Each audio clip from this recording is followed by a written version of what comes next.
Hey guys, this is Nerd Otaku Podcast. I'm your host, Eli. Joining me today is my good friend and co-host, Ben. Hello, listeners. Happy to be here. This is another movie review. We watch it so you don't have to. This week, we're reviewing the 1987 film From the Hip. Spoiler warnings ahead. Ben, my guy, are there spoilers? Man, we go through this all the time. Of course there's spoilers. It's a movie review. Director, Bob Clark. Main cast, Judd Nelson, Elizabeth Perkins, John Hurt, Darren McGavin.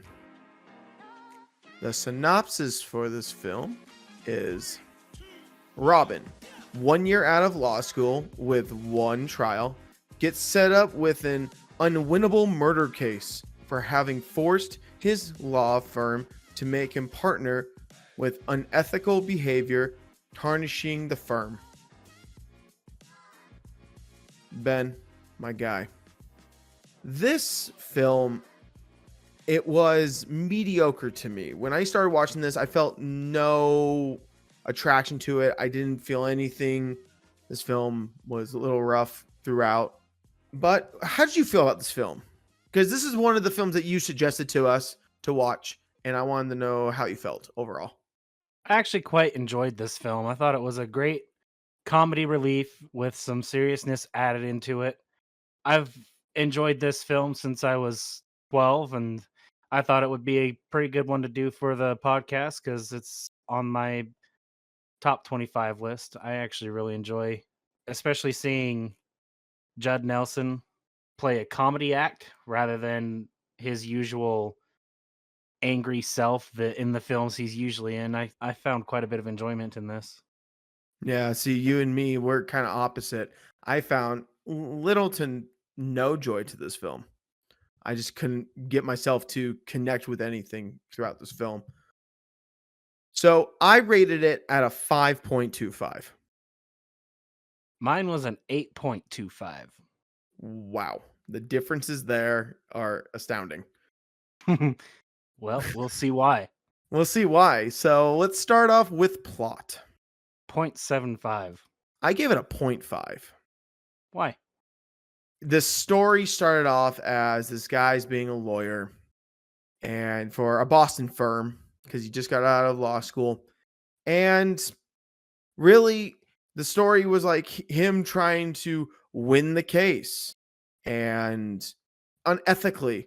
And then all of a sudden, I just felt like the story changed dramatically when he got a murder trial, and the fiance and girlfriend was like really weird because that dynamic throughout the whole story just did not feel like it was flowing together, and he had this existential crisis throughout this whole thing of what's ethical and what's not. It just became confusing to me. Simply, he was a lawyer trying to solve this case. It just felt really confusing to me throughout. Because in the beginning, when he was at that party, he faked that case. And I'm like, okay. And then I'm like, when did those two ever talk? Something that would have been interesting to see. But it was at the end when I didn't know they even knew each other. So it just felt like there was some confusion throughout the story. Makes sense. The plot moves along the way it's supposed to. So it's a kid straight out of college, a year out of college, trying to get a case because coming straight out of college, going into a big firm, all you're going to do is paperwork behind the scenes. You're never going to get in the courtroom, and he wanted to get in the courtroom. So the way to do that was he unethically fixed a case that was just a simple assault case. You don't find out that him and the other lawyer were actually working together, which was part of the plot. They didn't want you to know that. They wanted you to feel like Stormy could do this in the way that he was doing it. And the way he did it was freaking amazing. He got a 1-day trial extended up to a week and a half, all because his client said the guy that he punched was an asshole, and then they said no, that needs to we can't have that in our courtroom, no foul language. And he brings it to the judge and says, there's no other word that can fully describe what he is. And he ends up getting another trial on top of this trial as to whether he can say the word ass in this trial. Like, it was genius.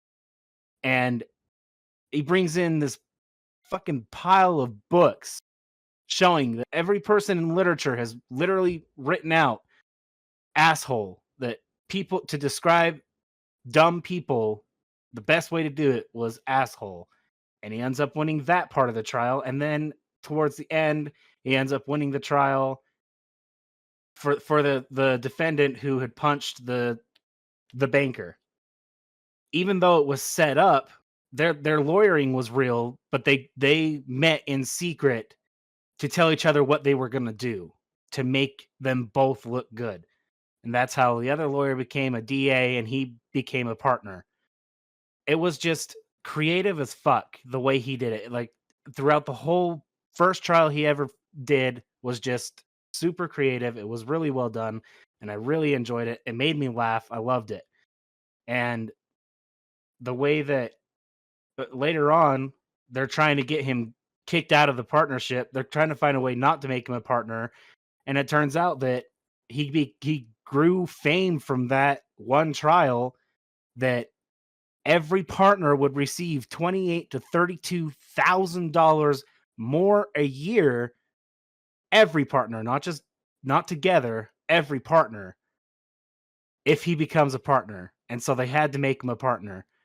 Then he gets this unwinnable trial, and the partners kind of set it up so that he possibly won't win, and then they can kick him out. But then they find the Roberta ends up actually wanting him to make it, and he has this crisis of, he finds out that he knows that his client is guilty and he doesn't want him to walk the street.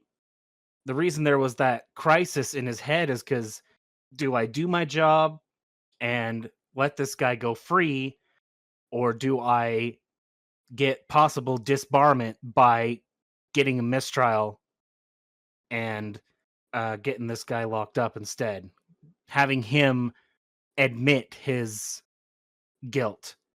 Just the way the story moved on, the plot was, the reason I brought it down is because, like you said, it was kind of confusing a little bit as to when those two met, how they came together and created this fake trial to get each other to look good. But other than that, I thought the plot ran smoothly. It did it pretty much what the synopsis said. He's a lawyer right out of college. He wanted to get big.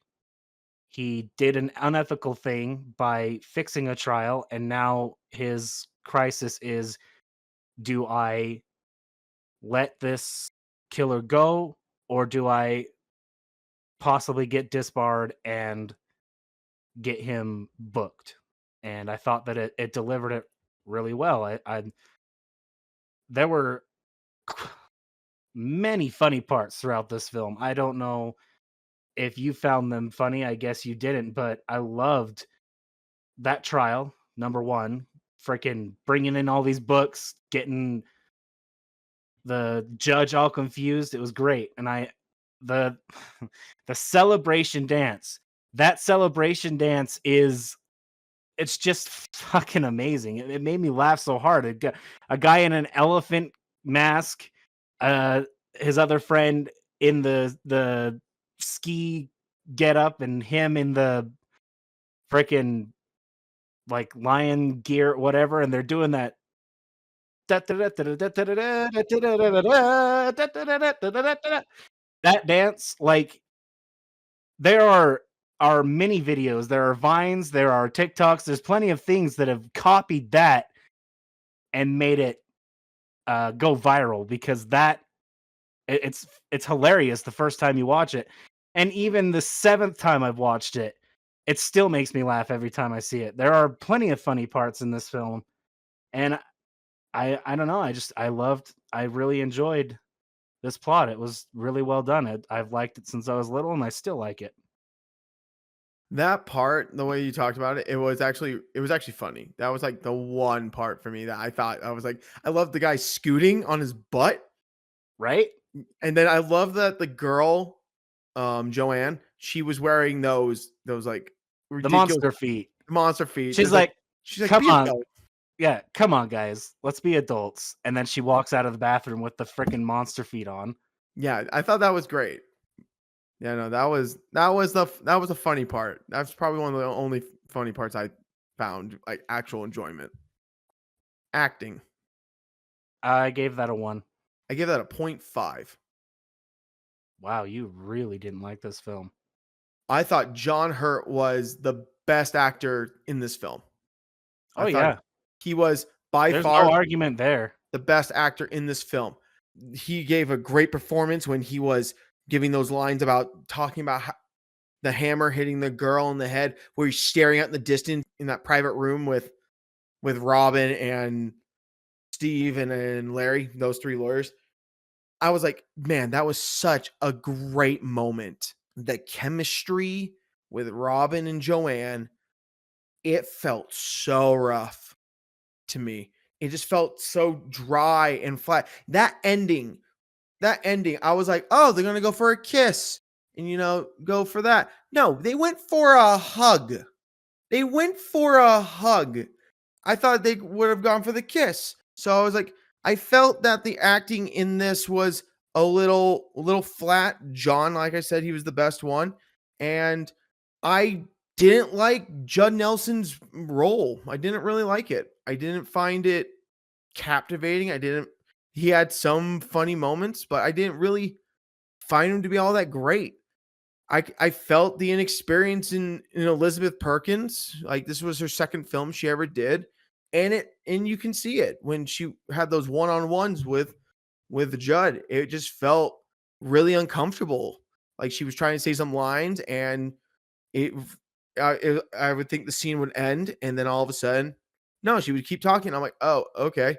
And like at the scene when she was gonna say she was gonna leave, like not be there, because he asked, "Are you not gonna be there?" No. And then they just kept talking for like another 3 minutes. I was like, oh, I thought she was just gonna go into the room and walk away. It just felt really uncomfortable through that. So that's why I gave it the point 0.5. I didn't like that chemistry right there. And that was a main chemistry throughout this film. I just didn't like it. Hmm. I have a very opposite opinion. Yes, I do agree John Hurt did do the best. He was definitely on point. You could see the psycho in him. It was really easy to see that he was crazy. And it was mind-boggling how amazing his performance was. But I got to go back to Judd Nelson. I thought he did an amazing job. He he portrayed this inexperienced lawyer who had never seen a trial perfectly. He wanted to get up there in the world, and so he went and worked with this other lawyer to get himself noticed, and he did great. He even at the birthday party when he's not really talking to anybody and he's screaming on the phone, he doesn't know what the hell to say, but he says something off the top of his head to get noticed at that party. He's not talking to anybody, he's not screaming at anybody. He's just, "This is it. Boom. I'm gonna make up a bullshit story to get the attention of the partners that are at this birthday party." And he did. And then the way just how he acted in the courtroom, you could see he was terrified of John Hurt. Absolutely terrified in that room. And you could see it on his face. You could see how scared he was when John Hurt came at him with a hammer, scared the living shit out of him. Him screaming in the face of the lawyers during both his trials, the intensity on his face, even though I mean, I don't know. I thought that Judd Nelson did an amazing job. And yes, there wasn't huge chemistry between Elizabeth and Judd. But the reason they went for the hug is because they were restarting their relationship there at the end. Remember? Because she left. She said, "You need some time to figure yourself out, and I I don't know how to help you, so we need to just kind of take a break." That's why there was the hug at the end and not a kiss, because they were restarting. I thought that it ended quite well. The only thing that I didn't like was they didn't explain whether he actually was disbarred or not. They never mentioned that. They cut right after the hug, so you don't know whether he was disbarred. But yeah, she was inexperienced, but I still feel like her connection with Judd Nelson was still there. It wasn't captivating, it wasn't huge, and it was kind of cringe, but there was enough connection between the two, especially when Stormy is telling Joanne about how when Joanne is sleeping and he is explaining that he doesn't know if he's good enough because he fixed that case. She's not actually asleep. There's no interaction between the two, but he's explaining to her how he fixed the first case and he doesn't feel like he is actually worthy of taking this new case. He doesn't feel like this is something that he should do, but then again, he wants to really badly. So he's got that fight in his heart and he doesn't know what to do. Then he leaves the room and just her waking up and sitting up and her reaction to hearing what he had to say, you could see it in her face. Even though she was inexperienced, she still had that connection with Stormy enough to, how can I help him? What am I going to do to help him? Even though later on she decides that she can't really help him and he has to help himself. There was still that connection. And even Greg Duncan, he hated Stormy. And you could see it in his face, especially when he kept getting contempts from the judge. He did a pretty good job. The support staff, I gotta say, even the support staff in this did really well throughout, especially his two friends who were with him all the way through this entire endeavor. I felt like it was a well-rounded cast, even though some of them were inexperienced. I thought that they did a pretty dang good job. All right. I can see where some of your points can be. But my thing is like I personally did not I didn't like Robin. I didn't like Stormy Weathers. I did not connect with that character at all, and he's the main character. And also, Judd Nelson got nominated for a Razzie for that performance, which is considered worst actor. He got nominated for worst actor. So I didn't even know that till after.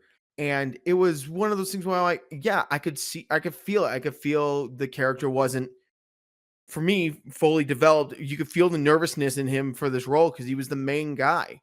He wasn't the main guy in Breakfast Club. He was in the group and he was one of the top 5, but he wasn't the main. So like he had that cast around him, and when he has to be the lead role, I didn't feel like it was executed well. Character development. That got a 1. I gave it a point. It was a point 0.5, but after talking to you about the plot and such, I'm giving it a 0.75. I could see I liked John John Hurt Douglas. I liked his digression in this. I liked how he came in all cocky and he was really there. And then one of the few things I liked about Stormy was that he broke him even more. And then in the ending, that last trial, when Douglas came and attacked him with the hammer, you saw the brokenness. I liked that Douglas broke that quickly. He was under so much pressure that he just broke and did that. And it was actually like a real slam with the hammer, not just this like swing at him, nothing happened. So he swung and hit the wood. I was He like, broke what? the wood. Yeah, it was crazy. I was like, and then the judge is like, "Are you okay?" And he's like, just sits there, all like insane. Yeah, no, I really like that. I liked the development of John Hurt really, really much. I actually liked the side characters of Steve and Larry. I liked throughout they were like questioning the ethics of this case. Like, is should we do this? Should we not? These guys slowly developed with Stormy. They're basically partners in crime, and I really like the side characters. Stormy, he had development. He was this scared kid, and I could see that. And by the end, he still felt like a scared kid, but he felt more confident in his own answer of, "I'm gonna try to do the right." I could see that. I could see him still being scared, but he's still trying to do his best. So I gave it a 0.75 because I felt like the development throughout was good, but John Hurt's character Douglas was the best aggression, and I really like that. See, I'm actually going to drop mine to a 0.75 because the only really person that developed was Stormy, and then a ton of digression from Douglas. But it's not enough to bring it to a 1 because 1 is like the cap. And now that I'm thinking about it, there was development there. Stormy did an amazing job. He was just this kid that came out. He wanted to impress everybody, so he faked a trial, got it won. Then he gets this real trial, and when he finds out that Douglas really did do what he did, he's fighting with himself like crazy. And this fight it's killing him. So much so that he goes to the head chairman of the partners, Roberta, and tries to get her opinion.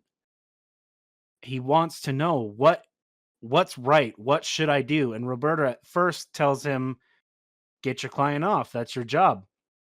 And then he's like, "I'm certain that he did this. What do I do?" And then she explains her story of how she regrets one of her cases because she got somebody off who she doesn't feel like she should have. And just listening to her story and then comparing it to how he feels and his heart and his development, even though he knows that it's very highly possible that he will get disbarred for this, he stuck to what he knew was right. And instead of helping a man get off for murder, he made sure that there wasn't going to be a mistrial and that he was going to get Douglas to admit guilt. He just didn't know how he was going to do it. And that development right there, that was a huge hit on the plot. It was so powerful. And then, like you said, Douglas's freaking, he just, he was calm as fuck at the beginning. And he was, "Oh, I didn't do it. I didn't do it. I didn't do it." And then slowly but surely, Stormy was able to pick at little threads enough to unravel the blanket, and boom, he just burst during that trial because Stormy's saying he's a sad little man who cowers away, cries. He's not able to hurt a fly, and it was enough to just pull that blanket apart and goes to swing at Stormy and breaks the wood. Yeah, his digression was amazing, and that's what you need. You need the digression of the antagonist and the progression of the protagonist to collide, and it did. It worked perfectly through this film. But since it was only those two and not much else around, I will drop mine down to a 0.75. Yeah, it felt like Joanne was really lackluster in the development side. You could see it maybe near the end when with the trial where she came in and actually watched the trial, but that was pretty much it. When she said she's not going and then she came in anyways, it's like, okay, she still cares. Like she's always been there and cares, but it wasn't enough to like do anything with it. Agreed. Sound and music. That one I gave a 0.5. I gave it a point 0.5. There is nothing memorable. Nothing. There was nothing to grasp. I think that ending song when they hugged it out, I was like, "Okay, this is all right. This is not what I want for an end credit song." And there was nothing really there. I couldn't really take anything. I thought the swing from the hammer was very realistic. I really liked the slam. It was really good. It was a clean audio, but overall there was nothing there to like keep me entertained with sound and music. I have to agree. I actually feel like I'm being very generous with the point 0.5. I love the sound of the hammer. I even liked it when Judd Nelson just starts whacking, whacking, whacking right there in the courtroom, and he's hitting that table hard. But other than that, the only music that really clicked and popped to me was the da da da da da da da da da da da da da da da. But that's only because the scene that went with it was hilarious. And so that pulled me in enough to be like, "Ah, I will remember this song. I know this song comes from this movie because of this scene." But other than that, even especially when the ending song when they were hugging, like the ending credits, the beginning, like the opening scene was gorgeous, but the I don't feel like the music matched any of the scenes all that well, except I will give them credit for when the when Douglas is talking to them in the private room and the dark hues that are on his face, the purple hues, the red hues, the creep factor noise, the music that's going with that, like that shows you, holy shit, this guy's creepy as fuck. And I connected with that, but those are the only two parts that I really connected with, the creep factor and the funny. Other than that, nothing really pulled me in music wise or sound wise to be for that matter. So, I just I I I still feel like I'm being pretty generous with a point 0.5. Cinematography. I gave that a 0.75. I gave that a 0.75 as well. I enjoyed some of the scenes in this. The one that pops at me the most is again in the private room with the hues on his face and him explaining what it takes to bash someone's skull in with a hammer. Just the look on Douglas's face, the camera angle is perfect enough to just slightly to about a 45-degree angle aimed at Douglas's face, the colors on his face, it was just wow. That makes you feel, holy shit, this guy's creepy. I do not want to be in a room with this man. I don't know how they are because this is creepy as fuck. Very well done.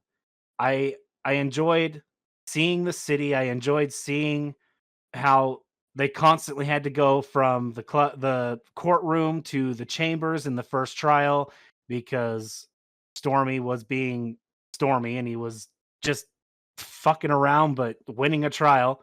And I just felt like the cinematography was there. It was done well. The transitions per scene were done pretty well. There were only a few shutter cuts that I saw, and I thought that their scene transitions were done quite well.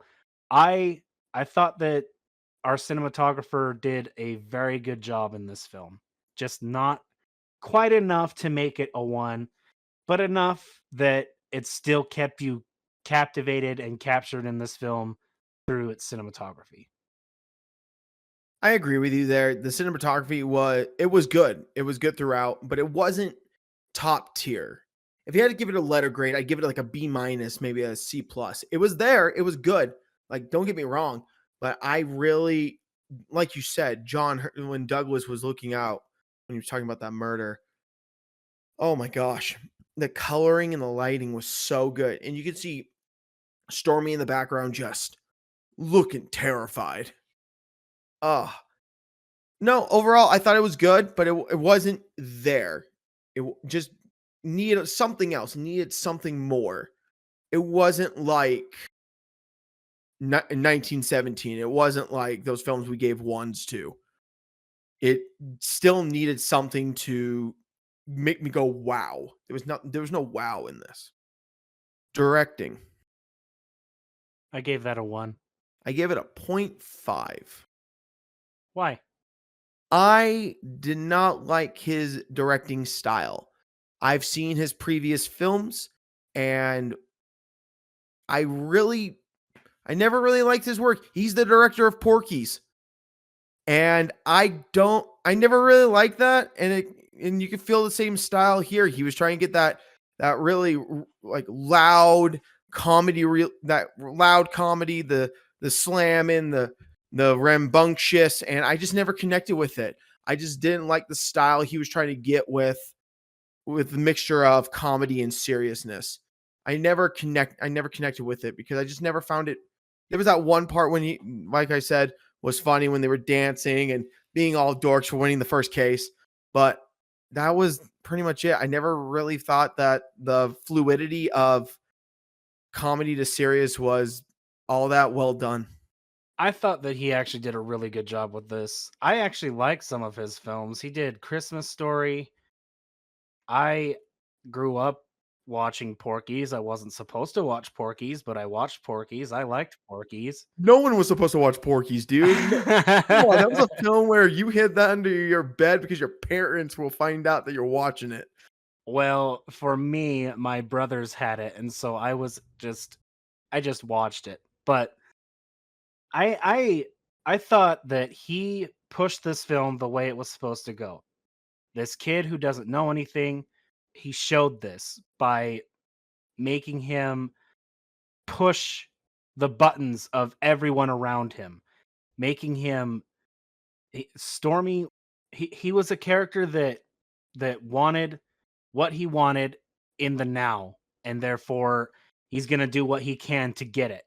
And that's why he does the underhanded, yeah, hiding the file for the case, giving it to Duncan the last minute by hiding it between the file cabinets so that he couldn't actually try the case. Even and since he knew the case, knew in quotations there, they put him on the case. He did underhanded things to get him where he wants to be, and the director showed this really well by this is your character, and I believe Bob actually wrote some of it too, a little bit, yeah, with David Kelly. And so Bob knew he knew what he wanted out of Stormy, and he got that from Judd. And the way he portrayed this crazy psycho killer who's trying to get off, is trying to get a mistrial, actually. He had John play Douglas whole. Granted, all the credit goes to John Hurt, the way that he portrayed Douglas. But there's a little bit that goes to the director who says, "This is your character. Put a spin on it the way you want, but I need you to give the biggest creep factor you can," and it was done well. And I thought that the comedy that was put in this was done really well, especially at the trial and the dancing. It it had a good mix of intense and comedy put together like a comedic drama is supposed to be, and it was done.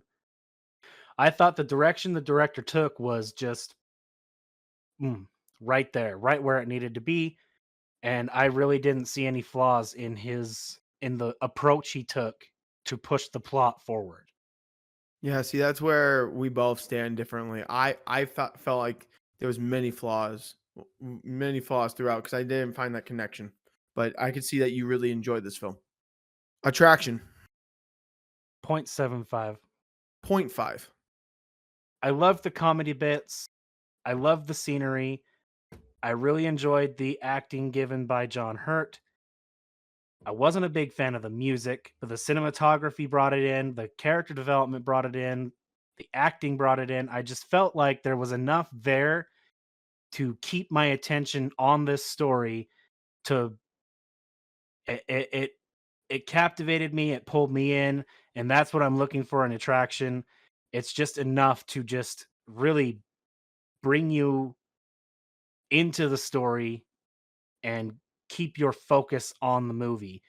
Every time I watch this movie, my eyes are on the screen, I'm not wandering, I'm not doing something else. I mean, I guess not every time. Since I've seen it so many times, I've actually started swaying away from the movie a little more, but just because I can see what's going on in my head just by listening to it, because I've seen it so often. But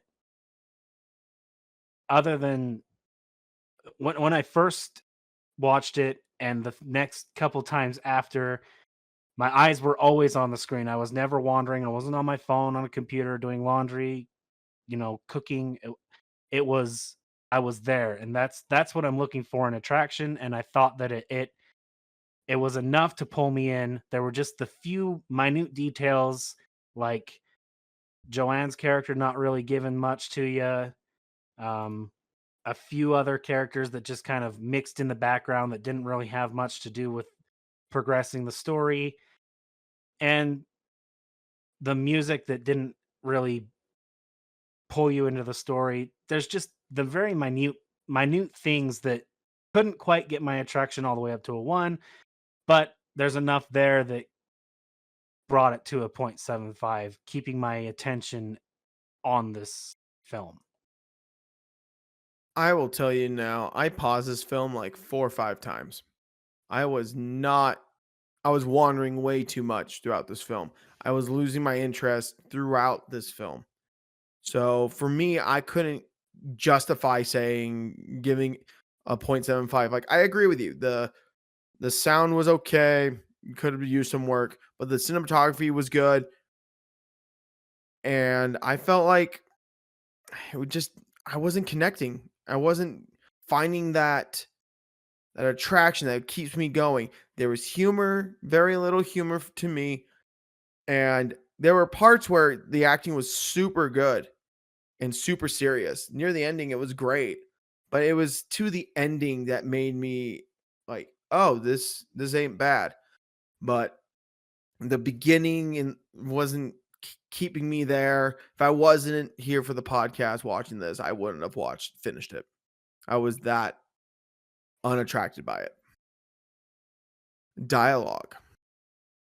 I gave dialogue a 1. Oof. I gave it a 0.25. How?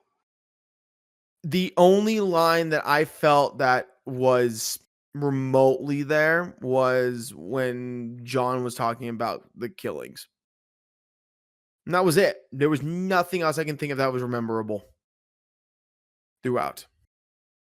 Really? Yeah, I could not find anything that was memorable at all. I remember the last line in the film, they were talking about suing the United States and the US Congress, but that was pretty much it. I found a few that I actually really liked. One of them being Douglas's spew on killing, that creep factor right there.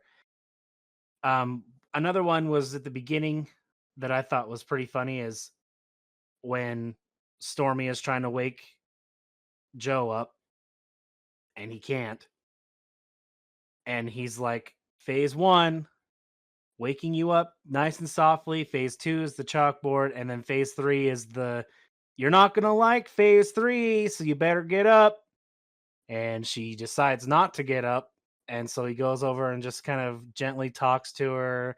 And then when he's getting ready to go, he's like, okay, remember, you brought this upon yourself, dumps the pan of water on her, takes off real quick, says, I love you, bye, leaves.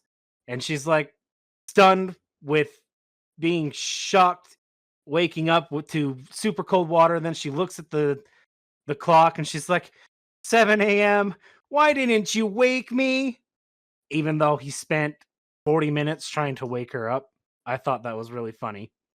And then there's one line that really got me when he's talking to Roberta in her chambers. And he's like, How how do you get past how you feel? How do you not feel this anymore? And her response is, the wounds pile up. After a while, you're afraid you're nothing but scar tissue. And if you think about it, you can actually really feel this line because lawyers have to do some really shady stuff. And to get their clients off, even if you're not a lawyer, there are things that you do in your life that your wounds just keep piling on, and it causes scar tissue in your heart. I guess metaphorically you have this scar tissue because of the trials you've faced in life that you think maybe I should have done something differently, but now that it's done, I can't change it. It is what it is. That that one line right there hits for everybody. It's not just people who do shady things in life. It's for everyday occurrences. I that that just kind of popped at me when I heard it. It was enough that I didn't have to pause, I didn't have to rewind. I remembered the line. It resonated in me. It was delivered really well. I just felt like there were enough lines in this and the dialogue was funny enough and serious enough to push the plot along, to connect with characters, give that character development that dialogue deserved a 1.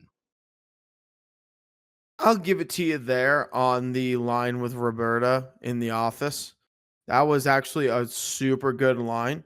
So I'll give it, for me, I'll give it a point 0.5, but I just felt like there was nothing there beyond that for me personally. You said you liked the part in the beginning about waking her up, and I just didn't find that, I didn't find it funny to me. It just didn't like connect me. I was actually pretty bored in the beginning. I was just bored. So like the line, I give it to you on that line. So I moved my thing up to a point 0.5. Scenery, 0.75. point 0.5. I enjoyed the look of the courtrooms, the chambers, the office, and just seeing outside the courtroom how gorgeous it looked outside. I liked the party. They were over by the lake. They had a boathouse. It was just really pretty out there. The lights shining on the water shone really well. My favorite scenery, though, was their bedroom because in their bedroom was the big window where their bed was, and it's a bird sanctuary behind it. You just see all these beautiful trees, these plants, and all these birds sitting there in the sanctuary flying around. It was gorgeous. That was the part that really boosted my scenery because it went into their bedroom quite often throughout this film. They're talking in the bedroom a lot. And you just see this beautiful bird sanctuary right there. If I woke up to that every morning, I wouldn't feel grumpy. I wouldn't feel tired. I would just it's beautiful. I think that just seeing that every morning would just wake you right up. It's a gorgeous view, and I really liked it. And I felt like that and the lake house party brought the scenery up tremendously. And when they're fighting in the boathouse, in quotations, fighting, and then they run from the boathouse to the lake because people start coming towards the boathouse. I like watching them jump into the water and the ripples that it gives off, the the glimmer of the moon and the stars in that water as it's rippling. It's just gorgeous, and I thought those two specific scenes brought this up to its 0.75. The scenery in this, there was majority in the courtroom, majority in the office. I didn't even notice the bird sanctuary. I didn't notice that at all. Then you weren't paying much attention because it was easy to see. To me, I was more focused on the acting. I was more focused on that. I don't. I saw in the bedroom. I don't remember 2 times going in there when he confessed to her about faking the trial and then the beginning. So Four honestly, times. when was the other 2 times? When was the other two? So it was the beginning, him confessing, him coming home, drudged and needing support, which she couldn't give, and the the time when right after the celebration, the little celebration they had, and they were getting themselves ready for the party. See, I never even noticed the bird sanctuary at all. I saw some birds, but I didn't know that was a sanctuary. That didn't look like a sanctuary. So Yep. I never noticed it. So personally, that was probably just me not seeing it. And no, I just felt like majority of the time they were outside a couple times and it was nice, but nothing there. Like I felt that like the courtroom room looked okay, but I think my favorite area was probably the outside shots. The outside shots were nice to see them be actual humans and actually do stuff. Like the lake house, that was nice. But overall, I just didn't feel like those two areas really warranted anything more than a point 0.5. Recommend. 0.75. I gave it a point 0.5. I just felt like with me, I couldn't connect with the comedy and the seriousness. The fluidity didn't feel like it was there for me. I didn't really get captivated by the camera. There was some good lines in this film. I loved the character development in this, the digression with John's character Douglas. But it wasn't something I would rewatch. I couldn't sit there and say, "Oh, this film was worth it." I had to pause it 4 or 5 times. I could not stay connected with it. It wasn't attracting to me, so I personally could not recommend it. I enjoyed this film quite a bit. I've liked it since I was little. My father had me sit down and watch it. I had absolutely no interest at first because it didn't sound good to me. But then I watched it and I loved it. I still laugh at it. I I would recommend this to anybody who's looking for a good comedy. I like the comedy in it. I guess not everybody does, but I personally like it. I thought the dialogue is on point. Love the acting, the character development's there. Cinematography is great. I feel like overall this film deserves to be known and you should give it a try. So my overall is a 5.5. Mine ended at an 8. It went down 0.25 because of character development. So next week is is something that I'm actually very interested in to talk about. We are reviewing the trailer for the Amazon original TV series Carnival Row. Ben, initially when you watched this trailer, how'd you feel? How'd you feel about this trailer? When I watched this trailer, I initially felt like it was trying really hard to portray uh humans mixed with fae, and I didn't really feel any real intensity or connection with this trailer. I don't know how the series will go, so we'll find out when I watch it, but for me, I don't feel like this really has much interest in me, so I'm going to rate it at a 4.5. I found that this trailer, it was very broad. It wasn't really there was nothing there the grass. I felt like the detail there was really I got confused. Like the Fae with humans, like I gave it a 5.5. I'm hoping to prove me wrong because I like Orlando Bloom. I really do like him as an actor. I loved him in the Pirates of the Caribbean series, but I'm hoping I'm hoping for something, but I don't know. I'm kind of losing a little hope. I agree. I want this to work. It sounds kind of intriguing, but at the same time, I watched the trailer. It doesn't really explain anything. It just has Fae and humans together. So hopefully it's good. I'm hoping it's something that really pulls me into the story, but based solely on the trailer, I'm going to give it my 4.5. Yeah, I'm gonna give it a 5.5 solely just on the trailer. But no, guys, I appreciate everyone tuning into this week's episode of Nerd Taku Podcast. Ben, as always, I appreciate you, my guy. Of course, absolutely love doing this. Please give us suggestions for more. We want to keep doing this. We want to review all these shows for you guys. It's a lot of fun.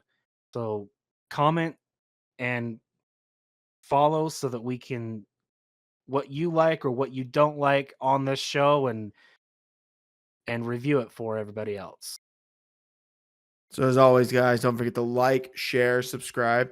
Follow us on Instagram at nerd_taku_podcast. We are on Spotify, YouTube, and Google Podcast.